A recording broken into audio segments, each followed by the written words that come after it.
Cela fait quelques jours maintenant que je pense à me tuer. Et par me tuer, j'entends absolument pas me suicider. Je voudrais rendre ça le plus clair possible dès le début de la vidéo. Dans cette vidéo, je ne parle pas de me suicider. Ce que j'entends par me tuer, c'est tuer mon identité. Et donc dans cette vidéo, je vais t'expliquer plus en détail pourquoi maintenant je pense à me tuer. Mais il se trouve que actuellement, je fais cette vidéo vers minuit, il est minuit 47 là, et nous sommes le 1er avril 2024. Donc nous sommes le lundi de Pâques. Et j'avais pas remarqué jusqu'à il y a quelques heures en fait que c'était le moment parfait pour faire cette vidéo.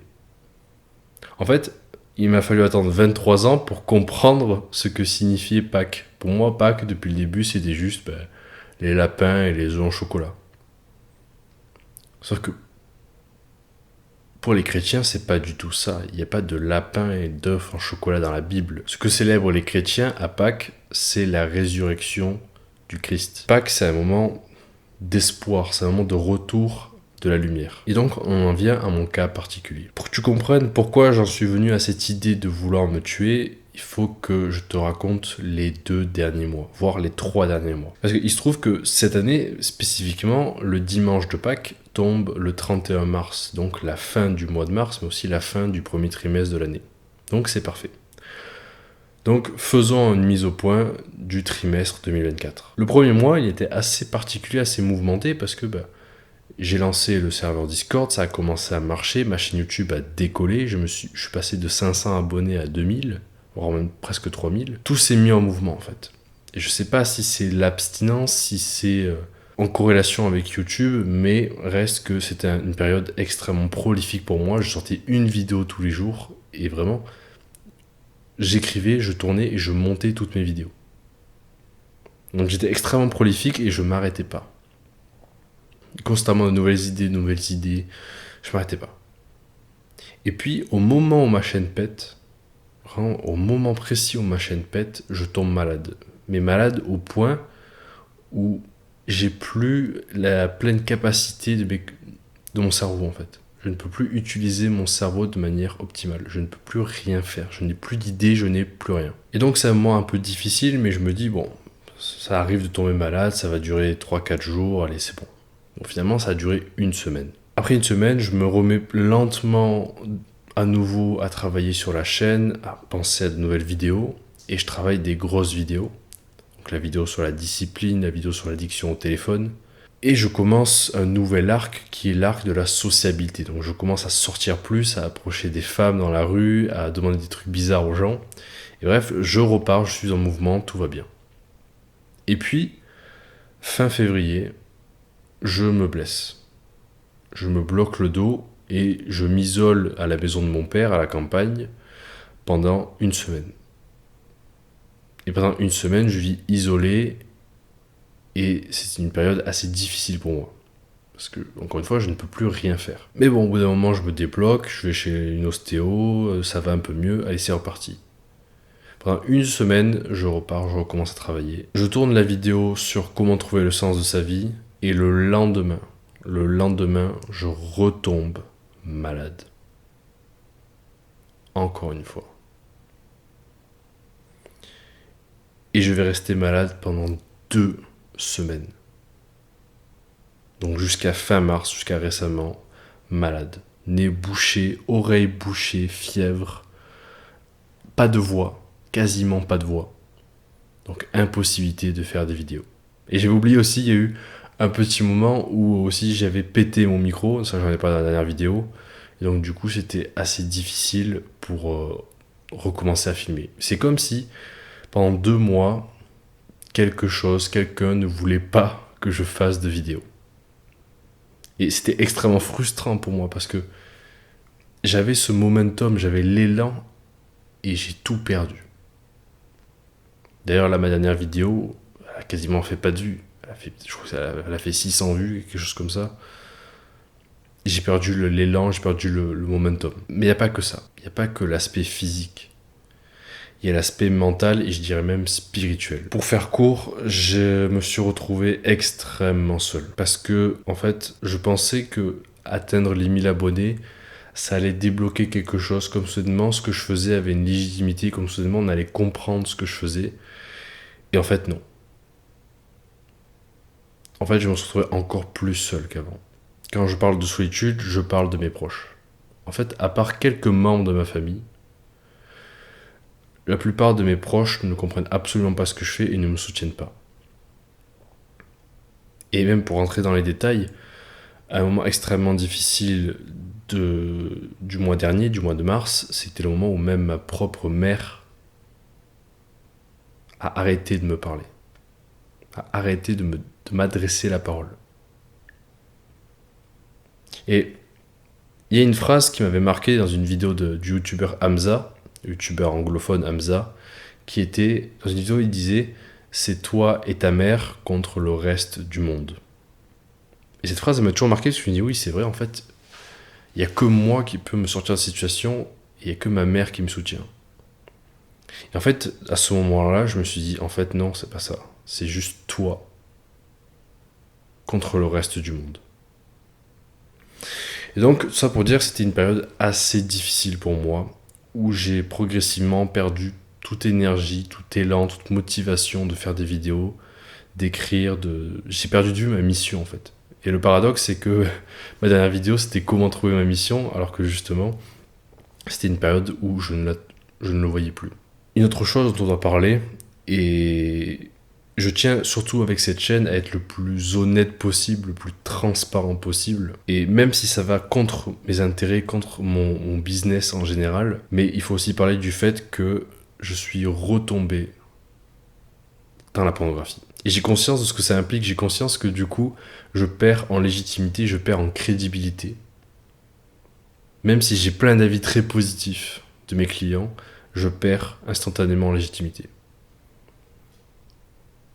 Et ça va mettre à mal mon business, mais je m'en fous parce qu'en fait, il n'y a que la vérité qui peut m'aider et aider les autres. Mais après, je ne suis pas retombé non plus à fond dedans. En fait, pour être plus précis, je me suis mis dans mes périodes de solitude extrême et d'incapacité de faire quoi que ce soit, à regarder des photos érotiques. Donc c'est pas non plus de la pornographie extrême, mais reste que pour moi, c'est de l'addiction à la pornographie. Ça rentre dedans. Et donc je me suis remis régulièrement à regarder des photographies érotiques. Seulement pour me détendre, pour passer à autre chose, pour m'évader. Et en fait, à chaque fois que je regardais ces photos, je sentais que je perdais une petite partie de moi-même. À chaque fois, je perdais une petite partie, une petite partie, une petite partie. Jusqu'au point où on arrive à maintenant, fin mars, et je suis complètement décomposé en fait. J'ai l'impression que j'ai tout perdu. Mon moi authentique est dispersé, éclaté. Et donc on en vient à maintenant et à mon projet de me tuer. Qu'est-ce que j'entends par me tuer ? Encore une fois, j'entends pas me suicider, absolument pas. Jamais. Et d'ailleurs, au cas où, si un jour je meurs et que le gouvernement dit que c'est par suicide, sachez que je ne me suis pas suicidé. Ce n'est pas vrai, c'est un mensonge. En fait, il faut comprendre ce qu'est l'ego. L'ego, c'est ton identité. Pour faire simple, c'est ton identité. T'as un ego, et c'est très bien que tu as un ego. Sinon, tu es juste un PNJ, en fait. Tu es juste quelqu'un de transparent, de translucide, sans substance. Donc, t'as un ego. Cet ego, c'est ton identité. Sauf que l'identité, elle se forme de quoi ? Elle se forme de ton expérience et globalement de ce que tu consommes. Donc ton expérience en fait. Donc ton identité, c'est ton expérience passée. Parce qu'une expérience ne peut être que passée. Et donc, c'est tes souvenirs. Ton identité se forme à partir de tous les souvenirs de ta vie, ou en tout cas les plus importants, ceux qui t'ont marqué. Ça fait ton identité. Sauf que le monde, lui, il continue d'avancer. Il y a de nouveaux problèmes qui arrivent à chaque fois. Tous les jours, de nouveaux problèmes. Mais l'ego, il est plus forcément adapté. Il arrive un moment où l'ego est tellement ancien, se base sur tellement de souvenirs anciens, qu'il n'est plus adapté à la situation actuelle et donc il ne te sert plus. Ça devient un obstacle à ta progression. Tu restes enfermé dans une image de toi. Par exemple, ton image, c'est quelqu'un qui joue aux jeux vidéo. parce que tu as joué à jeux vidéo pendant des années, et donc tu restes sur les jeux vidéo, même si tu sais que maintenant tu dois faire quelque chose de ta vie, tu dois avancer, mais tu restes sur les jeux vidéo. C'est ton refuge, c'est ton ego. Et donc l'ego, régulièrement, il faut le détruire. Par cycle, par saison, il faut détruire son ego. Comment on détruit son ego? En faisant de nouvelles choses, en sortant de sa zone de confort, en mettant à jour sa personnalité.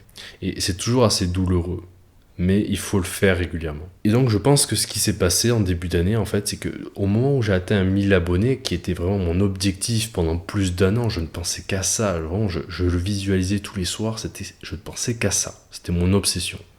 Mais une fois que j'ai atteint les 1000 abonnés, j'ai perdu mon énergie, mon envie. Je suis devenu confortable, devenu médiocre. J'ai commencé à passer plus de temps sur les réseaux, inutilement, sur YouTube aussi, et j'ai commencé à faire l'inverse de ce que j'enseignais. Et ça, c'est extrêmement mauvais pour soi, en fait. Spirituellement, pour moi-même, c'est extrêmement mauvais, ce déchirement, cet écart entre ce que je dis et ce que je fais. Et donc, je me suis dit, vu qu'on est au début du nouveau trimestre de l'année, du deuxième trimestre, vu que c'est Pâques, que c'est la fin du mois, pourquoi pas commencer un nouveau cycle? Pourquoi pas tuer son ego? Je pense que c'est le moment de mettre fin, enfin, parce que je suis tout juste sorti de maladie, je pense que c'est enfin le moment parfait pour me tuer, pour détruire mon ego. Et on verra ce qui va sortir, mais je pense qu'il est temps pour moi de détruire mon ego. Et donc c'est pour cela qu'il y a quelques heures, j'ai brisé mon abstinence. Je me suis dit, il est temps de réinitialiser, de remettre à zéro encore une fois, et je le ferai autant de fois qu'il faut, mais il est temps de remettre les compteurs à zéro et de repartir sur le bon pied. De repartir du bon pied parce que là, j'ai passé les derniers jours à regarder du contenu érotique, pornographique, arrêter, regarder, arrêter, arrêter. J'étais dans un cycle sans fin d'addiction, en fait, dans la boucle de l'addiction. Et donc, il arrive à un moment où l'abstinence n'a plus trop de sens, parce que si tu es abstinent mais que tu continues à regarder, tu n'as pas les bénéfices de l'abstinence. Tu as juste les mauvais aspects des deux côtés, c'est-à-dire que tu n'as pas le plaisir sur le court terme ni sur le long terme, donc c'est complètement stupide. Donc j'ai décidé de briser mon abstinence, sans regarder aucun contenu, rien du tout, juste par moi-même, par la pensée, parce que je pense qu'il est temps là de repartir. Maintenant, la question qui reste, c'est comment je vais faire pour me tuer? Qu'est-ce que je vais faire concrètement? Il se trouve que j'ai un plan. J'ai un plan, mais le plan ne commence pas tout de suite. Je m'explique. Ça fait des années maintenant que je suis plusieurs personnalités, plusieurs différentes personnes, je lis beaucoup de livres et que j'analyse les habitudes et les comportements des gens qui ont réussi. Et en fait, il se trouve que globalement, ils suivent tous à peu près la même routine, le même plan. Donc ce que j'ai fait, c'est que j'ai synthétisé mon propre plan d'action que je vais suivre. Mais je ne vais pas l'appliquer dès maintenant, parce que je suis encore à mon travail et donc je ne peux pas y aller à temps plein à fond. Mais il se trouve que, par hasard, je quitte mon travail le 18 avril. Et cette date est extrêmement importante pour moi parce que, en fait, mi-avril, régulièrement dans ma vie, mi-avril, il se passe quelque chose. Mi-avril, régulièrement, j'ai une mise à jour de mon identité, mais une mise à jour assez violente. Je sais pas pourquoi. Je crois pas en l'astrologie ou en numérologie, toutes ces conneries, mais il reste que, à force d'écrire dans mes journaux, j'ai remarqué que toujours, ce moment-là, de mi-avril, il se passe quelque chose d'important. Par exemple, j'ai rencontré ma toute première copine avec qui je suis resté 4 ans, quand même, le 14 avril 2014. Je me suis mis en couple avec elle le 17 avril 2014. Pendant 4 ans, on est resté ensemble, ma vie a stagné. Puis à un moment, j'en ai eu marre, j'ai décidé de la quitter le 14 avril 2018. Et j'avais pas calculé en mode « Ah, ça va faire 4 ans, pile poil qu'on se connaît et tout ». Non, rien du tout. C'est juste, c'est arrivé comme ça. Le jour même, le matin même, j'avais pas prévu ça. Puis il y a aussi, le 17 avril 2022, qui est mon tout premier jour à la salle. Ça, encore une fois, c'est un moment assez important, pivot dans ma vie, parce qu'il y a vraiment un avant la salle et un après la salle. C'est ce moment-là, c'est ce jour précis où l'ancien Mathieu a vraiment été terminé, quoi. Il n'y en avait plus, quoi. Et il y avait cette nouvelle personnalité, ce Mathieu, qui va à la salle tout le temps. Et encore une fois, crois-le ou non, mais c'est pas du tout de base mon truc, la salle de sport. Le sport, c'est pas mon truc de base. Donc il y a eu encore une fois un changement radical d'identité. Et puis l'année d'après, mi-avril, je crois que c'était le 16 avril ou le 17 avril, encore une fois, 2023, j'ai couru mon premier semi-marathon et j'ai battu mon temps de très très loin. J'ai fait une vidéo sur le sujet qui s'appelle Vivre à la limite.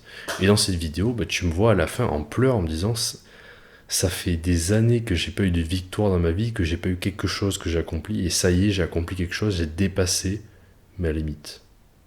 Et pour moi, c'était vraiment un moment pivot personnel parce que c'est le moment où j'ai compris que j'avais du potentiel, je pouvais accomplir quelque chose. J'étais capable. Et donc on arrive au 18 avril 2024, date à laquelle je vais quitter mon travail. Et encore une fois, c'est pas calculé parce que cette lettre, je l'avais écrite il y a quelques temps déjà et je devais la donner une semaine ou deux avant. Mais j'ai procrastiné, j'ai hésité, j'ai changé d'avis plusieurs fois avant de la donner. Mais j'ai pas calculé en mode ah, c'est mi-avril, ça y est, c'est le temps de faire un truc important dans ma vie. Non, pas du tout. À chaque fois, je m'en rends pas compte. Et c'est que là, récemment, que je me suis dit, mais attends, il y a un pattern dans ma vie, il y a un modèle qui se dessine toujours mi-avril, le 14 ou le 17 ou le 18, toujours dans ces eaux-là, il se passe quelque chose. Et cette fois, je sais pas ce qui va se passer, mais je sais ce que je vais faire. J'ai un plan en tête très précis. Je sais déjà quelle heure je vais me lever, ce que je vais faire précisément à telle heure, à quelle heure je vais me coucher, je sais tout ce que je vais faire. Et pour faire court, je vais radicalement changer mon identité. Je vais devenir quelqu'un, en tout cas je vais aspirer à devenir quelqu'un de beaucoup plus discipliné, voire d'extrême. J'ai toujours trouvé que dans le développement personnel, on était un petit peu trop mou.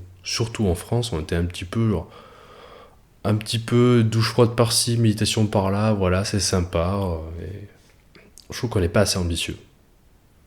On n'est pas assez exigeant. Et donc, je me suis fait un plan, un protocole extrêmement exigeant.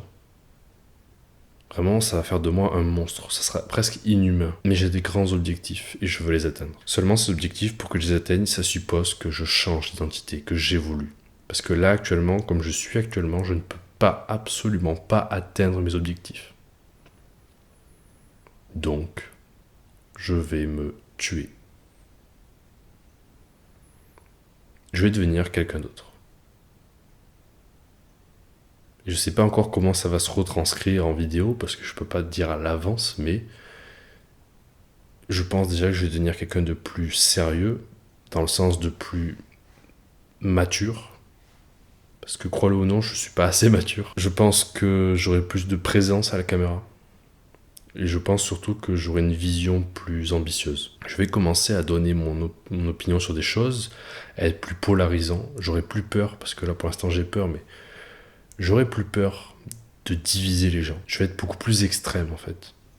Parce que je trouve que le développement personnel, maintenant, la base de faire une dopamine détox et prendre une douche froide, essayer de méditer, voilà, et faire quelques pompes traction, c'est sympa, voilà. Tout le monde a compris ça maintenant.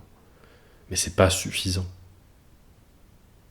En tout cas, pas pour moi. C'est pas la vie que je veux. Moi, je veux une vie plus extrême. Je veux accomplir plus. Mais ça suppose que je me tue. Violemment. Ça suppose que je mette des coups violents à mon ego, à ma petite voix dans ma tête qui veut que je reste confortablement là dans ma chambre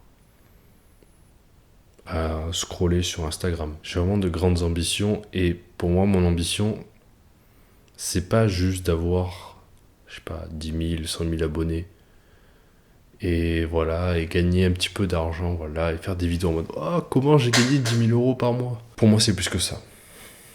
Et en faisant tous ces appels de coaching durant les derniers mois, j'ai vraiment compris que je pouvais avoir un plus grand impact que seulement faire des vidéos drôles pour te divertir. Pour te dire, j'ai des objectifs parfois tellement grands que j'ose pas en parler. J'ose pas en parler parce qu'on va me dire que je suis arrogant ou que j'ai un ego.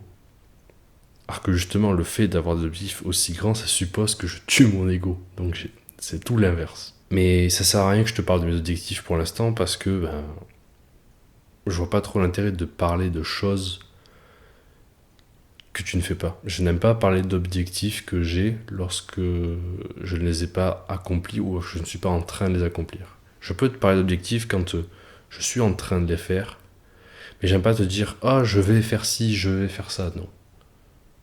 J'ai fait ci, j'ai fait ça, ou je suis en train de faire ci, je suis en train de faire ça. Mais si tu veux bien retenir une valeur, une leçon de cette vidéo, c'est bien celle-là, c'est ne parle pas de ce que tu vas faire, parce que de un, tout le monde s'en fout, et de deux, ça relâche de la dopamine dans ton cerveau, de l'excitation, et ça envoie à ton cerveau le message comme si tu l'avais déjà fait, parce que tu te projettes. C'est un peu comme de la visualisation. Le problème, c'est que, contrairement à la visualisation, ça ne t'entraîne pas à l'accomplir. Parce que la visualisation, c'est visualiser en train d'accomplir la chose. Là, tu dis juste, je vais faire ci, et tu te projettes comme si tu l'avais déjà fait. Et donc, le problème, c'est que du coup, ton cerveau, il se dit, bah, je l'ai déjà fait, pas besoin de fournir des efforts. Et je te dis ça en connaissance de cause, parce que moi, j'ai fait des vidéos en disant, je vais arrêter, ça y est, j'arrête la pornographie, ou je vais courir un marathon, et c'était pas forcément une bonne idée. Ne parle pas de tes objectifs, fais-le. Laisse tes actes parler pour toi. Moi, je parle parce que je veux t'aider, je veux te montrer ce que je veux faire, mais en général, ne parle pas de tes objectifs. Si t'es pas sur YouTube, si tu fais pas de vidéos, n'en parle pas, juste fais tes trucs. Et si t'as besoin d'aide, tu en parles aux gens qui peuvent t'aider. Voilà, sur ce, je vais me coucher parce que il est 1h15, c'est beaucoup trop tard pour moi. Mais je voulais à tout prix faire cette vidéo avant de me coucher parce que j'ai passé la soirée à écrire dans mon journal et à réfléchir à ce que j'allais faire. Et j'avais besoin de parler. Pour moi, c'est assez thérapeutique en fait, ces vidéos-là, parce que c'est pas tellement de la valeur comme la chaîne principale où je te donne des solutions pratiques, concrètes, c'est plus explorer mes pensées et ce que j'aimerais faire en fait. Donc voilà, je sais pas si tu retireras une valeur de cette vidéo, mais reste que j'avais besoin d'en parler, j'avais besoin de te dire que je vais me tuer. Encore une fois, c'est pas littéralement.